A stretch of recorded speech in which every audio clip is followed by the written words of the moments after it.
Are you only focused in the Dallas area, or are you kind of representing people across the nation? So I have worked nationwide. In the triple net space, it functions more like bonds than traditional property. So I mean, I've literally underwritten property in all 50. I've invested in 6 different states. I've never done deals in my own hometown. When I was living in LA, I was mostly doing deals in Texas. When I lived in Texas, I was doing deals in the Northeast. It's just kind of where I could find interesting deals. What's the coolest? Like, let's talk about triple net a minute, because like Dollar Generals in the Midwest are a super solid investment. What are some cool things that, and people don't understand, like, if I tell you I'm a commercial landlord, you may think that I spent millions of dollars. I mean, some of these things you can buy for a couple $100,000. Cheapest property I ever sold was $425. 425? Uh-huh. Yeah, and what was it? It was a Jiffy Lube in some small town in Louisiana. Yeah.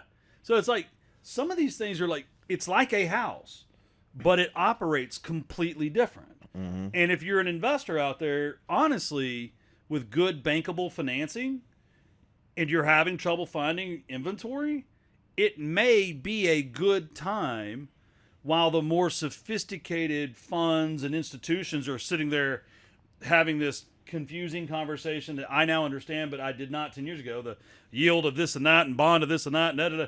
And you're thinking, I got $100,000. My bank requires 20% down on commercial. They'll fix me for 10 years. I can make 20% on my money on that.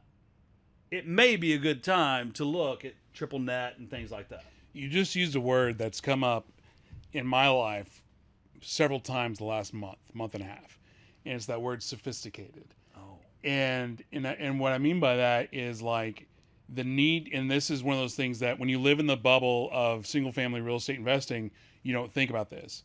And it's the need to be a sophisticated owner. It's the need to have sophisticated financials. And it's like, well, what does that mean? How do you define that? It's like, well, do you have P&Ls? Do you have income statements? Do you have cash flow statements? Do you have bankable financials? That way you can go to a bank and be like, hey, give me money. I would give you some adjectives for triple net landlords, and sophistication isn't always at the top.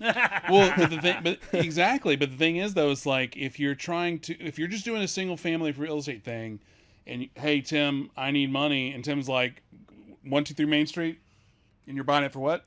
Yeah, that makes sense. Yeah. But if you're like trying to build a business, you're like, hey, Tim, give me some money. He's gonna be like, give me all your financials. He's gonna be like, what's your EBITDA? What's your recurring? Yeah. What are your costs? And if you're not sophisticated, you're gonna be Ebba who? Yeah. I don't know what that is. I remember the first interview I did for Blackstone. It was a financial guy or intern, I can't even remember, and he was in the room talking about EBITDA, and like really like fancy educated people, they say EBITDA, like they turn EBITDA into EBITDA so that it sounds, I don't know, fancy. It's not finance, it's finance. Yes. And I'm sitting in the EBITDA room with a vocal fry. Yeah. So earnings before interest, taxes, and amortization, if you're looking it up at home, which is what I had to do as I'm the managing director and this I think little you kid. missed depreciation as well. Oh, did I not say it? No, whatever. Keep looking it up. The big one Thank for us you, real estate guys. I learned it at SMU. I are not a speller. But anyway, this kid that I'm supposed to be interviewing, and I'm the managing director, he's talking about words that I'm just over here like, need to look up EBITDA. What else did he say?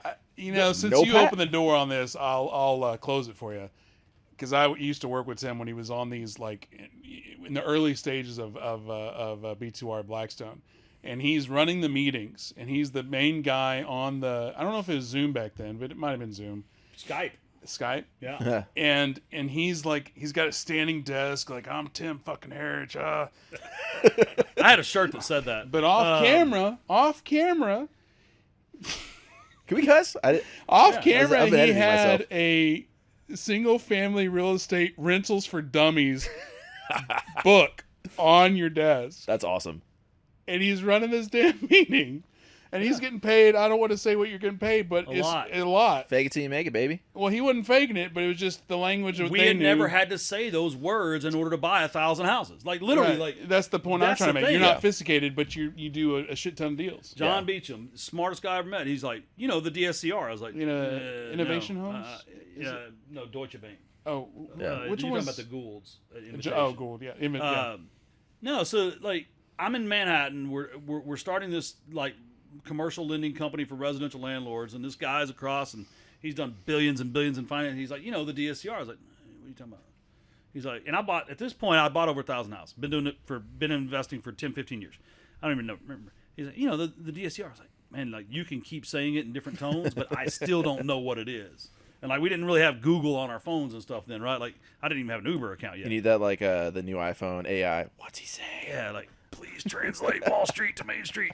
But yeah, it's like, and now people throw it around like crazy. Oh, DSCR loan. Oh, DSCR loan. Like that's just how fast things go. But I wanted to go back to what we were talking about because it's amazing how simple it is to get lost in terminology.